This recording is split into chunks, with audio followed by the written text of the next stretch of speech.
Hello, and welcome to Psyched for Sanity. I am one of your hosts, Dr. Brindle Doss. I'm a licensed psychologist specializing in geriatric psychology, child treatment, forensic psychology, and trauma treatment. And I'm Dr. Tara McKelvey Parker. I am also a licensed clinical psychologist. I specialize in assessing and treating complex trauma and attachment wounds from childhood. And I'm the type of person that buys way too much coffee that she never drinks. Ever. Like at a coffee shop or like bags of coffee at home?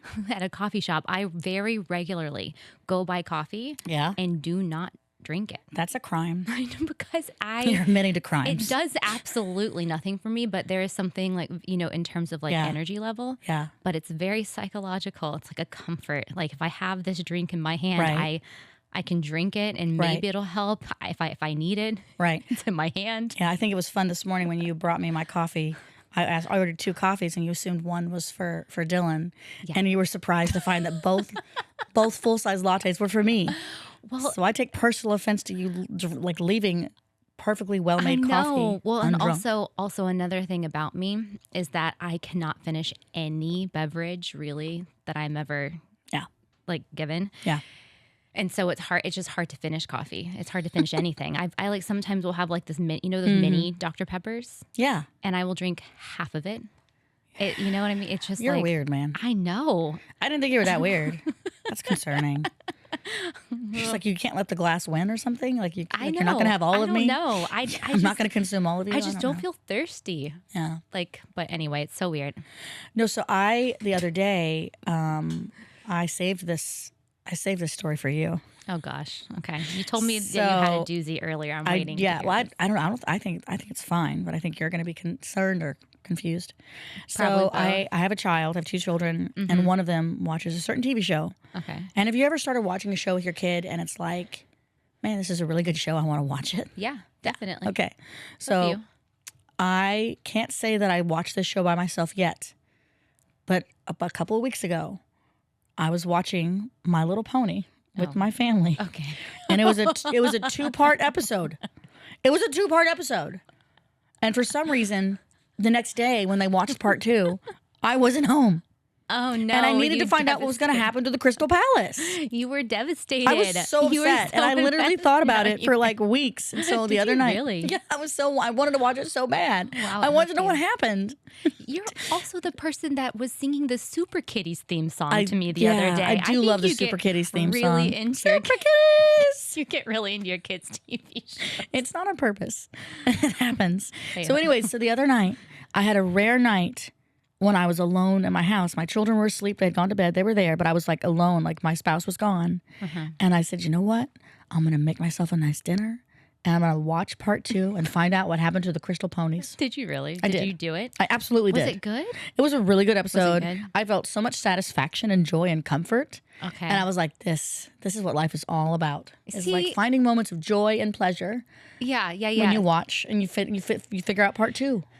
You know? So we both sort of had stories of comfort this morning because that's what the coffee does for me, even though I don't actually drink it. It does not go into my body. It's just in my hand. So that kind of ties in a little bit, into what we're talking about today. Speaking of, we probably should talk about what we're talking about today. Talk about what we're talking about today, maybe. We could keep talking about Super Kitties, and I liked that whole little singing deal you did there. That was good. I'm just surprised it was vaguely on pitch. It probably wasn't. I'm so surprised, to be honest. I was like, wow, that was relatively close. That was pretty good. Well, today we're going to be talking a little bit about cognitive distortions because in our Emotion 101 mini-series thus far, we've done shame. Sure. We've done fear, and we talk a bit about challenging thinking patterns, as a way to just manage, fear and shame. So we were kind of thinking that it might be helpful to talk a little bit more about what that actually means. How do you challenge your thinking? Why would you challenge your thinking? How does it have anything to do with your emotional experiences? We'd spend a little time talking about that today. So what's the fancy term for maladaptive thinking or less helpful thinking? Cognitive distortions. And basically, it is a narrow, predictable pattern of thinking that usually exaggerates threat, negativity, or certainty. Yeah. Okay. And Absolutely. so it's just these kinds of thinking patterns can contribute to mental health problems like Absolutely. anxiety or depression, but just exacerbate certain negative feelings like fear or shame. And it kind of, they lead to inaccurate interpretations about people and situations, and that can impact your behavior. Absolutely. So, and your emotions. And your emotions. So cognitive distortions is the fancy term, but it really just means like your thinking kind of gets twisted. Thinking things that aren't helpful. Yeah, it gets kind of off, and it's not all the way. It's just not. It's not an accurate picture of reality. Right. It's not exactly. Well, I always like to think about when we think about cognitive distortions, and why they're important. You know what I mean? And for me, it's almost like a two-way street in that cognitive distortions can affect things kind of deeper, and they affect things more external. Okay. I don't know if you thought about it. What do you mean? So cognitive distortions kind of have like a chicken egg thing with like negative self-beliefs, which you kind of already alluded to. I see. And that element. So I feel like they add more fuel to that. Yes. So they impact on the other side of the street, the behaviors and the emotions, kind of the output. Totally. Yeah. So it's kind of like this middleman that kind of fuels both things that are really, generally speaking, in unhelpful directions. Yes. Does that make sense? I think so. Yes. So basically what you're saying, and I agree. So we all have these core beliefs about ourselves. Yes. That we develop. Yep. True. Through childhood. Exactly. Right. Our experiences growing up. They're called, schemas is another word for them. Core beliefs. It's just ideas about ourselves, other people, and the world at large. What you tell yourself about yourself, other people, and the world. Yeah. So absolutely. if you have a core belief that I am a lovable person, okay, great core belief, by the way, great, healthy, secure core belief, then many of your thoughts are going to be positive about seeking out comfort, or like your lovability, like your thinking is they come out of those core beliefs that we have about ourselves. It's geared more towards a positive direction from that belief, right? So if we have all of these positive thoughts about our lovability, right, that output then kind of bolsters that positive core belief that we have about ourselves. So 100%. It's sort of this feedback loop is what you're saying. Yes. Right. Absolutely. And then also that feedback loop impacts our behavior, our emotions, and the way that we relate to people. Right. So that's the positive side of it. That's the positive side of it. But with cognitive distortions, I might go with like a positive example. I don't think it's a bad example, but I think they're more like what we're actually talking about is negative, right? Like negative core beliefs, right? So then more exaggerated negative or threat based, right? Or like rigid thinking patterns. Yeah. So, right. The opposite could be true if you think I am unlovable. Yes. Then I'm not worthwhile. Like your thinking is going to stem from that negative core belief, and that's going to impact your emotions, sort of in a and your behavior. Emotions and behavior may be skewed more negatively, just depending on how deeply entrenched that core belief is. Right. And the way to kind of start, I guess, would be to figure out, like, what do I believe about myself, or what do I think about myself? And that can kind of be a starting place. It can be a starting place. And this is where I always encourage patients to journal. Because for me, my thinking is not super loud. It's usually kind of back here. I'm more action-based, more body-based is how I notice how I feel. My thinking's like, I have to like pull it out of my brain sometimes. I have to write it down for it to manifest. Well, I think what you're talking about is thinking about your thinking, which is the metacognition. Yeah. And pulling into conscious awareness. Yeah. And journaling is a great tool for that. It's a great tool for that. So just writing down thoughts and feelings is a great first step for healing from any kind of mental health issue or just exacerbated feeling or whatever. But so, being able to first notice the thought is super helpful. And then be able to name the cognitive distortion. So there's many types, right? There's lots of different cognitive distortions. So these are always really hard to remember. Are they?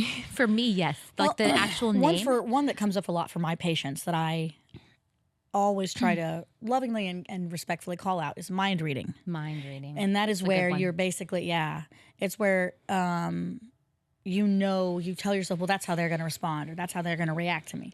Basically, you're claiming to be a fortune teller, and that you, without any evidence or clear indication, are assuming thoughts, beliefs, or actions in other people, even before it happened. well, I'm not going to try to go over talk to her because she's just going to shoot me down. Mm-hmm. How do you know? Mm-hmm. Yes. Like, how do you know? And then we do this, I think that one is actually a lot more common than people realize. I think for certain kinds of issues like social anxiety. Yes. Right? Like massive related anxiety. Right. If we have like social anxiety, we are very often assuming that we know what the other person is going to think about us. Sure. And so that creates a lot of anxiety, creates a lot of embarrassment. Absolutely. And then typically we like don't want to go to the thing. Right. Or we stay really quiet. It increases avoidant behavior because why would I do the thing if it's going to work out negatively for me? Right. If we know that person's going to think we're an idiot, then we're not going to. Sure. Like it would make a lot of sense that we're not going to actually go talk to that, anyone. Right. And then that impacts the behavior, which means you don't go do the thing that might be scary or uncomfortable. Right. Because you assume you know the outcome, which you don't. And that kind of thinking pattern, often comes from a core belief of I am unlikable. Right. I'm not awkward. I'm not worthwhile. I'm not worthwhile. It's a more negative core belief we have about the self than we assume other people think the same thing. Exactly. I was about to say that 100%. And so that is definitely one, especially in social situations, to make note of. If it's a thing for you, write it down, write and name it. Okay, that's mind reading. Yeah. And we'll talk a little bit more in a bit about specifically how you could start to go about challenging this kind of thought. But another one would be black and white thinking or all and nothing thinking. Yeah, all or nothing thinking. This is when, it's just a very narrow kind of extreme rigid belief where there's no gray. Yeah. For example, my teacher always yells at me. Right. My teacher always, or God, I'm like, another one is if I made a mistake, then I'm a failure. Right. So it's like very all or nothing, black and white. There's no grace.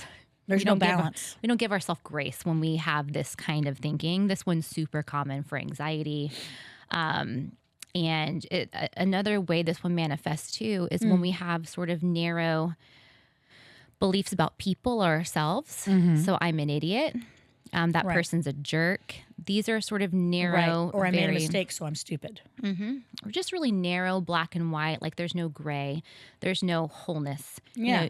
So there's. Does that make sense? Right. Yeah. It's presence or absence. There's no in between. Right. And that's a really hard, extremes is right. Yeah. That's a really hard place to exist as a human. And functionally speaking, it's inaccurate. It's a distortion. It's not the full picture of reality. Exactly. And I did want to add as we're going through this that cognitive distortions to a degree are pretty normative.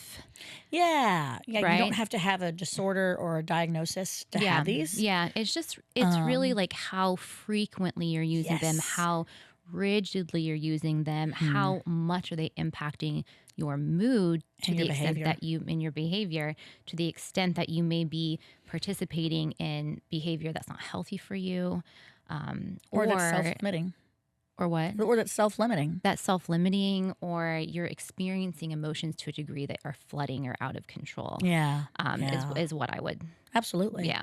Just a caveat. The other one that I do often, this is like something, it's catastrophic thinking. Oh, right. This one is really common for us folks who tend to worry about a lot of things, like a more generalized anxiety, chronic worrier. It's like kind of like something bad can happen at any time. It's kind of like hypervigilance disorder, right? Like something happens and your brain goes worst case scenario. Like if I, start losing money or patients or whatever in my practice, I'll have no money and then end up, unhoused or like, I don't, it's like very extreme and it creates a lot of anxiety. Right. You go from like 60 to 0 in a second. Yeah, exactly. I some of this, guys, is not super conscious. Like for me, I will experience the emotion and the bodily sensation well before I've really made sense of my thought process, which is why journaling is so helpful for some. So, with just sort of as a reiteration about the journaling, it can just be so helpful to write down and identify these thoughts as you're kind of and I want to mention about journaling. I think the concept for a lot of people, especially people that don't feel comfortable writing, or don't they think about it feels like an arduous or big task. I try to encourage people to like be more flexible with it. Like, that's journaling is not necessarily writing for some people that are less comfortable. So sometimes I don't always have the time to sit down and put pen to paper. So I'll record an audio note to myself especially if, you're not always stationary. Another time is when journaling, if you are more comfortable writing and can do that, you don't have to sit and write like a lot. Yeah. It can be a word, a sentence, a phrase, Yeah, a it's feeling. a good point. Like, and I was just even visualizing and doing this exercise, just like writing the thought. So journaling does have a little bit of a Dear Diary vibe. Exactly.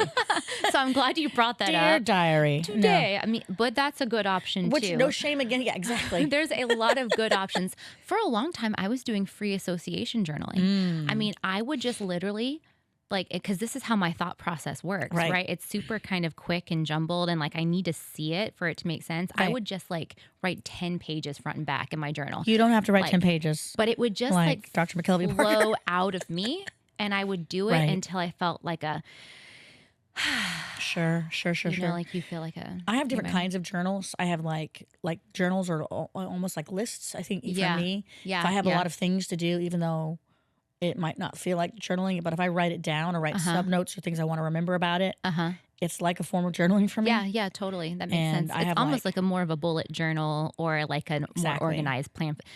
Folks, there's lots of ways to journal. Absolutely.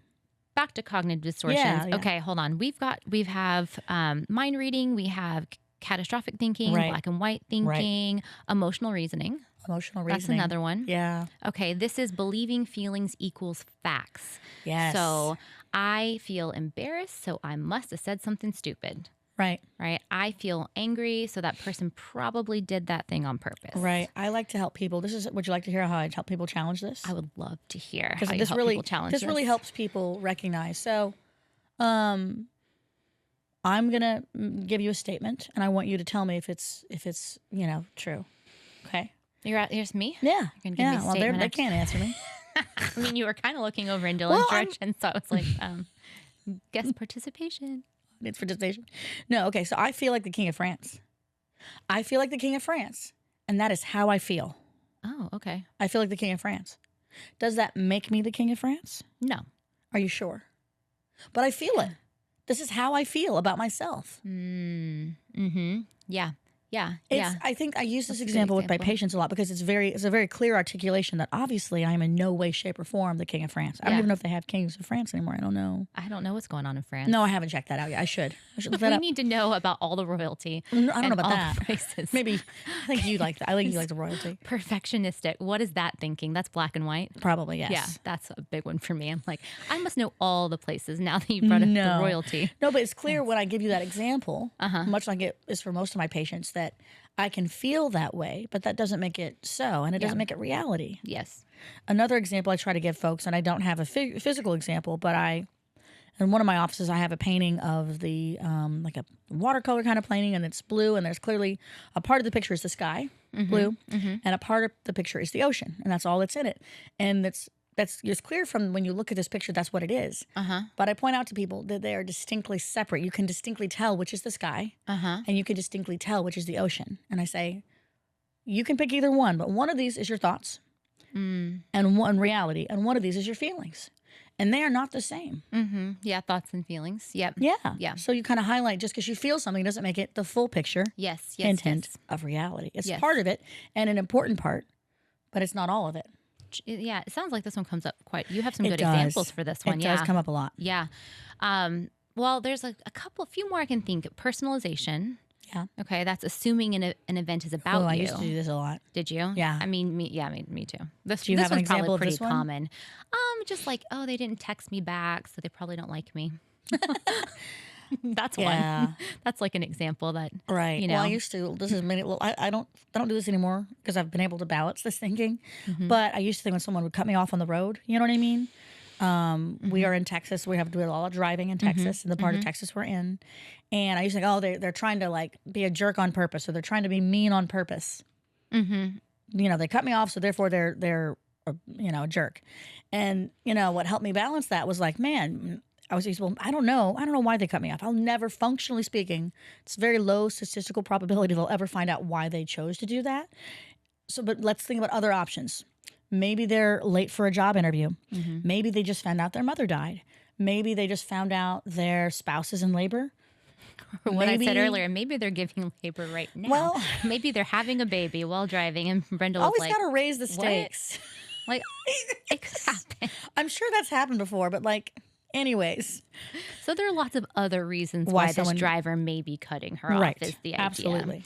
So, yeah, with these cognitive distortions, you know, what can help is writing down or in some way identifying, right, verbally or to a person, a loved one, that you are your thought and what the cognitive distortion could be. Right. So name it. So we've gone over quite a few today. Have we listed all of them that you think of? The only other one I can think of is overgeneralization. Right. Because I do this one kind of often. It's this sort of like taking one event and coming to like a broad conclusion. As well as personalization, because some of these might overlap. That's true. Some of these do overlap. You can be using more than one cognitive distortion per thought. So it doesn't have to be just one. But the one I do often is like, oh, I like yelled at my kid, or oh, I didn't do that thing with my kid, and so that means I'm, a bad mom.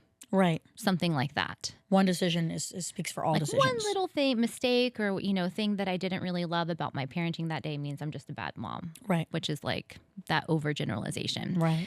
So the thing we want to do after we actually we want to start challenging these. So once you know what your thinking is and what kind of distortion or distortions you are working with, then you can start to challenge your thinking. Yeah. So like you were talking about earlier with the driving incident. Right.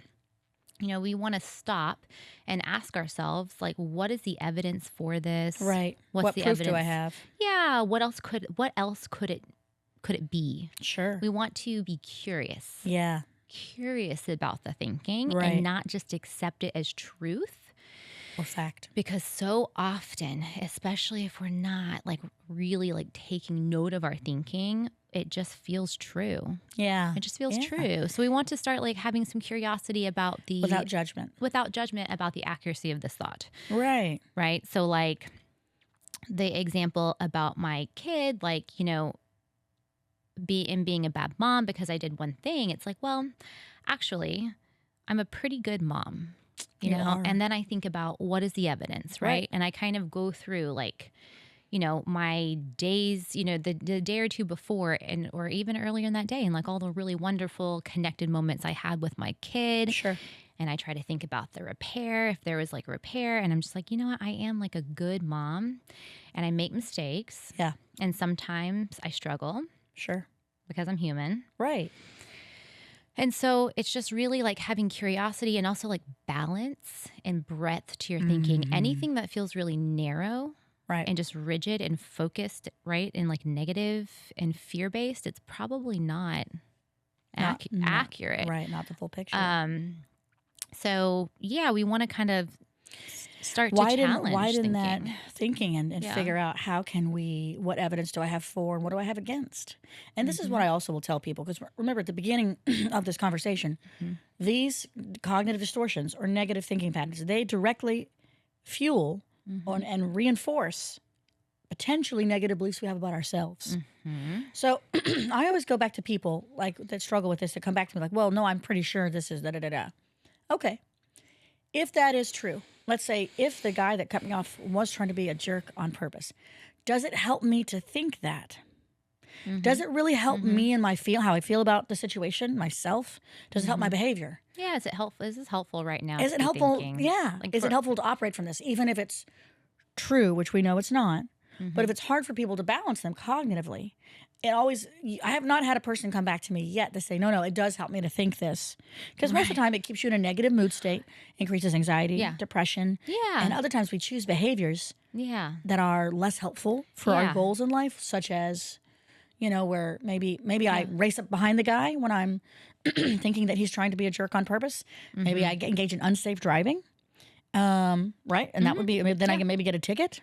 Yeah. And then maybe my emotions are elevated because I'm feeling angry and mad. And that's not a fun experience. Yeah. And it's all stemming from a thinking pattern that's not helpful. So even if the guy is trying to be a jerk on purpose, it doesn't help me to think or believe that. Right. Right. So that's a really great point. I think that, some of these thinking, I was I had a request like some days ago from a listener about, easy, simple, like beginner friendly ways of healing from trauma. Sure.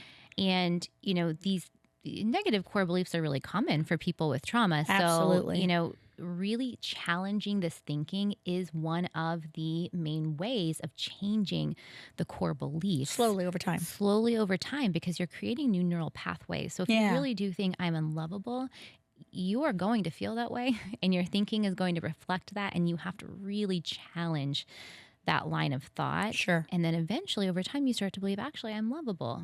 Right. Like, that is not true about me. That narrative is not true. Right. And so I think all of that is really important for trauma. Yeah. And I think one thing that you mentioned to me when we were talking about cognitive distortions is, if a friend was sitting with you, maybe at some kind of social gathering, a coffee shop, what have you, and they were saying these things to you, what would you tell your friend? How would you help your friend? You're like, no, that's not true. You're not a piece of, you're not a piece of whatever, XYZ. That's not accurate. You can see in other people those cognitive distortions. So sometimes it's easier with our clients and our patients to say, okay, what would you tell your daughter or your son, or what? Yeah. So this kind is of taking it out of yourself. Another really nice way to challenge those cognitive distortions is to think about what you would tell a loved one, a kid, like a friend. That can be helpful because we have way more compassion with others. It's way easier to be kinder to others than it can be to be kind and have self-compassion. Definitely. Yeah. Self-compassion, can be hard. So I love that one. That one works. That one works pretty often. And I just want to say, though, this does take practice. It takes practice and time to do. So, it's useful to just get started and give it a try and kind of see. Like, it's just honestly half the battle is recognizing your thought and the cognitive distortion, identifying. Right? Because then you're creating some space between you and the thought. Yeah. This thought is a pattern. It's not necessarily reality. This is a distortion. Right. Because I feel scared, because, our thinking impacts our emotions, but how we feel also impacts our thinking. And it's sort of all in a loop together, really.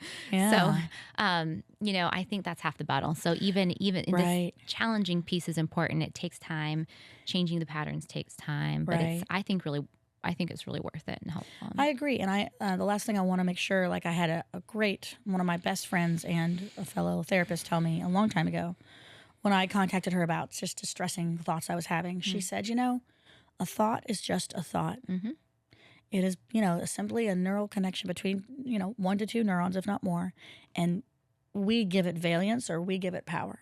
We decide if it's important. And it's okay, even if the thought is scary or distressing or overwhelming, to just let it be just a thought and not give it more importance if it feels uncomfortable.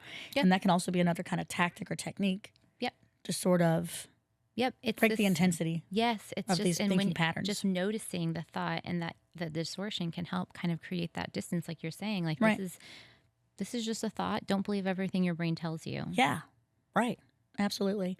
What are you taking away from today? What are you finding important after our conversation? It's funny. I'm a sort of a psychoanalytic relational therapist in general. So for a long time, I really didn't give, I think, enough attention to this area. I see.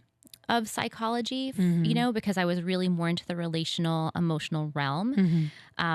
But the more and more I do this for myself, and the more and more that I find how useful and helpful and necessary it is for like trauma treatment and things like that, I just think I'm just like sort of grateful for this, kind of piece and area of psychology. And I don't know, I think it's useful and it's been really helpful for me and my patients. So it's been good conversation. Absolutely. No, and I'm taking away just, appreciation for like finding that balanced experience that comes after you can challenge these. I have challenging your thinking. Yeah. So many patients when like towards an end of session, I kind of ask them the same thing I usually ask you, like, hey, what do you feel like is important to you about the conversation we had today? They can say, I just feel a little better knowing XYZ, knowing I don't have to believe everything I'm thinking, or knowing that there might be another option to reduce my experience of distress. Yeah. And that I feel like is the greatest gift and hopefully one of the purposes of therapy. Totally. So, yeah.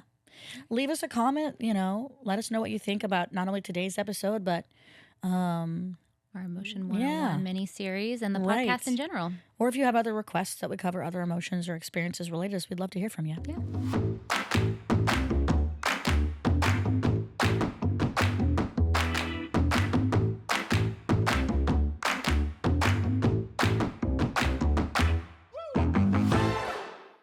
This podcast is intended for informational and educational purposes only and is not a substitute for therapy, diagnosis, or any kind of professional mental health treatment. We hope that we can share with you our experience authentically and genuinely, and we hope that occasionally we'll make you laugh. Maybe you can relate to our quest and how we're psyched for sanity. The content we share is our personal opinions and insights. They are not clinical insights to anyone, and they don't represent or reflect any entity that we work and or have worked for in the past. But if listening to this podcast has made you think, we really encourage you to seek out a mental health professional in your area.